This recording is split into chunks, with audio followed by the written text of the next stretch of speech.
আমরা সুপ্তধারা ঝর্ণাকে জয় করে এখন যাচ্ছি সহস্রধারা ঝর্ণার দিকে। তো এখনও যারা মনে করেন চিন্তা করেন যে টাকা আলি ভবিষ্যতে ঘুরবেন, টাকা হবে কিন্তু তখন সময় হবে না। তো ইনশাল্লাহ আমরা সপ্তধারা জয় করেছি।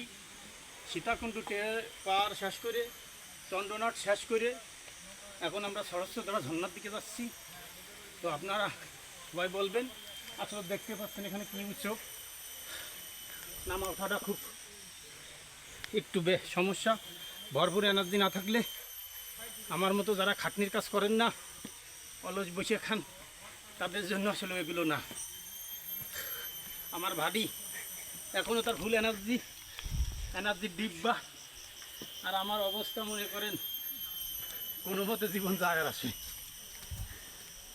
তো আপনারা যারা ঘুরতে যান, টাকা হলেও ঘোরা যায় না, বিয়ের পরেও ঘোরা যায় না। ঘুরতে হয় যখন সংসারে অভাব থাকে, দু চোখ যেদিকে যায় সেদিক। একটা সময় টাকা হবে কিন্তু ঘোরা হবে না। আর ভাই বন্ধু যারা আছেন, জীবনে অনেক টাকা কামাই করেন, ছেলে মেয়ের জন্য থুয়ে মারা যান, মা আপনি মারার পর ওরা জ্ঞানজাম করুক। ভালো লাগছে।